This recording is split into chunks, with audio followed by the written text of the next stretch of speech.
Shorty Awards, take one. Shortys!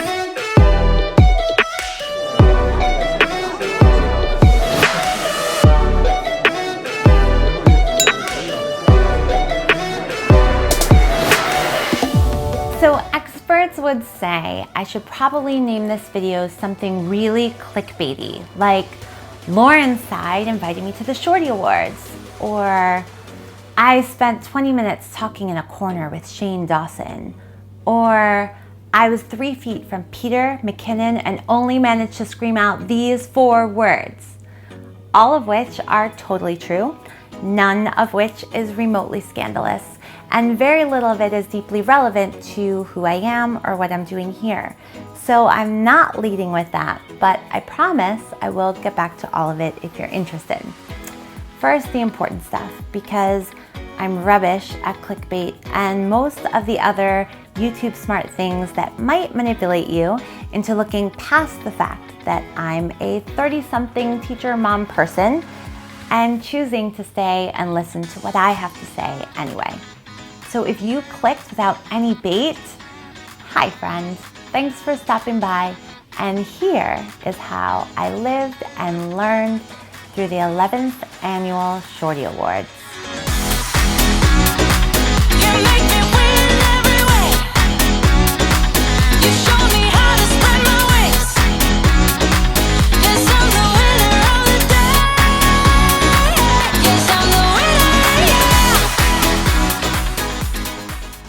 My sister Lauren is a superstar.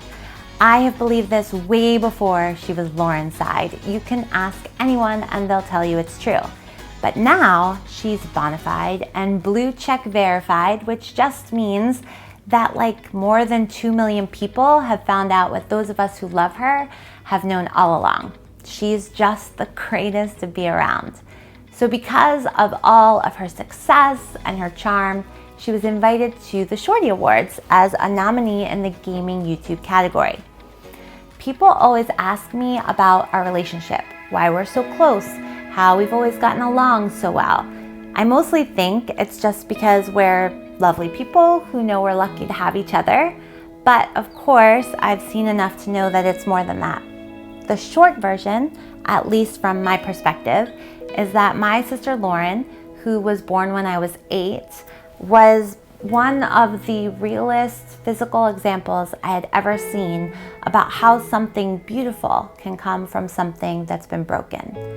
My family felt broken when my parents split up, and the arrival of my sister many years later helped me find belonging and purpose in a part of my family that didn't feel like it fit me anymore up to that point. A new branch of my family kind of stretched out when I became a big sister to Lauren and then my brother Ryan. And I've just never forgotten to be grateful for the way that her new life helped me to better accept, appreciate, and lean into all the unique facets of my life.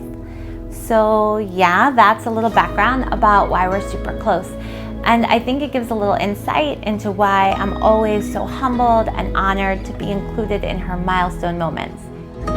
Look me square in the eyes and tell me you love me. It's also why I was super excited when she asked me if I'd come along to the Shorty Awards. Seeing my sister shine and being recognized is always a part of me making the most of my one wild and precious life.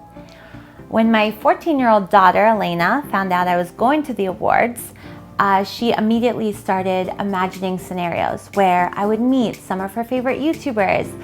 I don't know why, but I really wasn't considering a reality where I would be shoulder to shoulder with creators whose work I know. I guess I thought they'd keep like the commoners segregated somehow. So when Elena made me promise that if I had the chance to meet Shane Dawson, I would tell him and Ryland and Morgan that she loves them, I was like, sure, Elena, I promise, even though I don't usually make promises lightly at all. I just didn't consider it a real possibility. So because I don't take promises lightly, when I actually saw Shane and Ryland and Morgan come into the pre-party, I knew I was going to have to pass on Elena's message to at least one of them. Something happened though, like sometime after I had chatted with Morgan and we sent a picture to Elena, who wrote back that she was hyperventilating with excitement at home.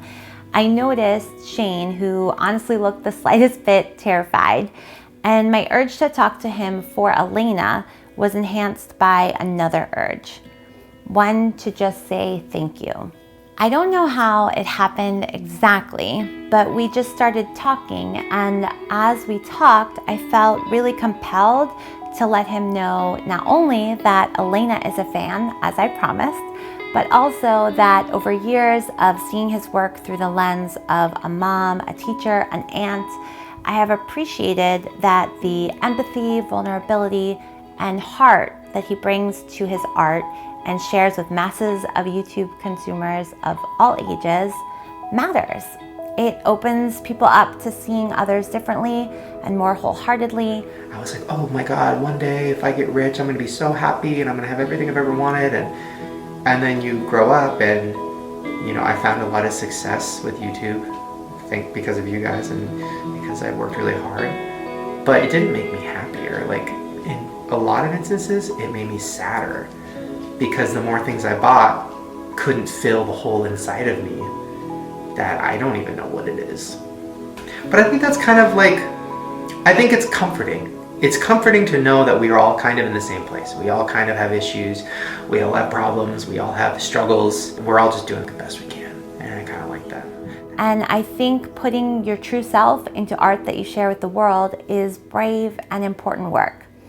We talked about bravery and imposter syndrome and Pennsylvania and big crowds. I'm pretty sure I quoted Taylor Swift, and I definitely bragged a bit about Lauren. He was warm and funny and gracious and generous with his time and attention in a way that I did not expect. When it was all said and done, we hugged and took a picture for my Elena and went on to talk to other people at the party. Here's the thing about it. A lot of people have asked me if I had 20 minutes of a captive audience with one of the biggest YouTubers that there is, what advice did I get from him about how to grow our channel, or what angle did I try to collaborate with him or reconnect with him in the future. The thing is, I don't think I even mentioned that I have a YouTube channel when we were talking. Womp, womp, womp. I just felt like we had more important things to talk about. I know we live in a society that's all about networking, and I certainly recognize the value in that.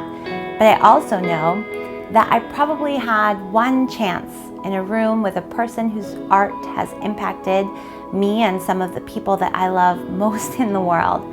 And in that moment, it felt way more important and true to me to tell him about that impact and thank him for it, rather than asking him for something more.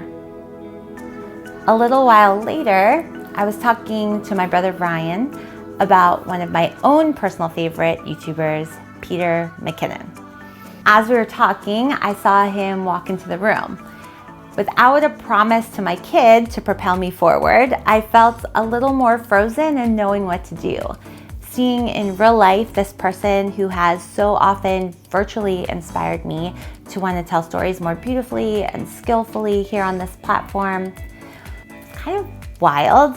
Part of me felt like meeting Peter without my counterpart Joel would feel all wrong. You're the one that introduced me to his stuff in the first place. He's your favorite, right? Second. Am I your favorite? Yes. We're your favorite? I guess so. That's not narcissistic at all. Mostly, yes.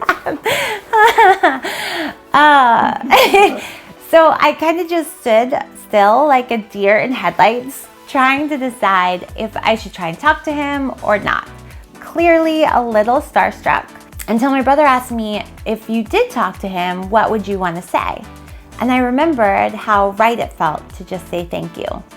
So in the last seconds, as he was walking into his seat, I managed this cue awkward moment.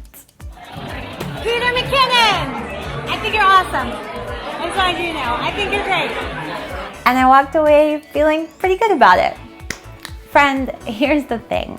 I'm learning this more and more each day. Part of making the most of your one wild and precious life is finding the courage to say thank you, taking the opportunity to say, I think you're awesome, and having the generosity to say to someone, who you are and what you do matters to me in this way. Living with that kind of gratitude and loving my people out loud feeds my soul, whether it really lands on the other person or not. Don't get me wrong, I'm definitely going to tag each of them so that if they didn't hear my appreciation the first time, there's another opportunity to hear it. But I have no regrets about how I used my time at the Shorty Awards. Proud of my little sister, wonderstruck by New York City, grateful to artists who share themselves with us here, and humbled by the rare opportunity to say thank you, and I think you're awesome. Hope you're making the most of your one wild and precious now.